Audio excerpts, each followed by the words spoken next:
নীলষষ্ঠীর মতো শুভ দিনে উপবাস পালন করেন বা না করেন, ভুল করেও কিন্তু এই 5টি সবজি খাওয়া থেকে বিরত থাকবেন।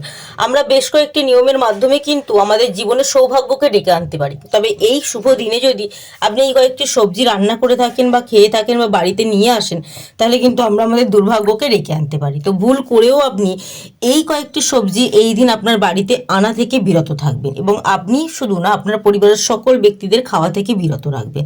তার সাথে যদি আপনারা এই দিন শিবলিঙ্গে বেশ কয়েকটি জিনিস অর্পণ করতে পারেন, জীবনে সৌভাগ্য বৃদ্ধি পাবে, দুর্ভাগ্য কেটে গিয়ে জীবনে নানা রকম উন্নতির মুখ কিন্তু আপনি দেখবেন শুধুমাত্র মহাদেবের আশীর্বাদে।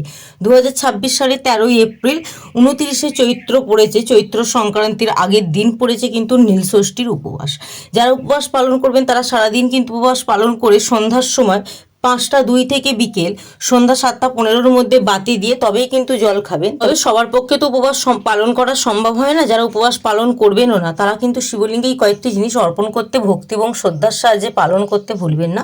এবং যে প্রথম সবজিটা আপনারা এই দিন খাবেন না সেটি হচ্ছে শিম। শিম খাওয়া থেকে বিরত থাকবেন, শুধু আপনি নয়, আপনার পরিবারের প্রতিটা ব্যক্তিদের। এই দিন বাজার থেকে কিন্তু শিম বাড়িতে কিনেও আনবেন না।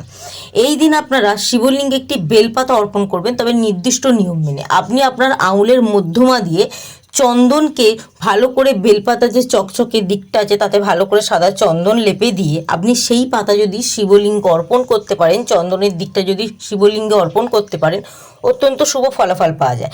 আপনি এই দিন কালো তিল গঙ্গা জলের সাথে বা সাধারণ শুদ্ধ জলের সাথে কিছুটা পরিমাণ কালো তিল দিয়ে যদি শিবলিঙ্গ অর্পণ করতে পারেন, আপনার জীবনে থাকা রোগ ব্যাধি তো দূর হবে, তার সাথে কিন্তু পাপ মুক্ত হয়। তার সাথে আপনার পিতৃপুরুষদের সাথে কালো তিলের অনেক সম্পর্ক আছে, তাই কিন্তু পিতৃপুরুষদের যে দোষ যদি আপনার জীবনে থেকে থাকে, নানা রকম সমস্যার মুখোমুখি হন, সেই দোষও কিন্তু কাটতে শুরু করবে। এই দিন অবশ্যই কিন্তু আপনারা মধু এবং ঘি যদি শিবলিঙ্গ অর্পণ করতে পারেন, অত্যন্ত শুভ ফলাফল পাওয়া যায়। আপনার সন্তানের কপালে এই দিন যদি হলুদের টিকা বা দইয়ের টিকা দিতে পারেন, মহাদেবের নাম নিয়ে ওম নমঃ শিবায় মন্ত্র মনে মনে জপ করে যদি কাজটি করতে পারেন, অত্যন্ত শুভ।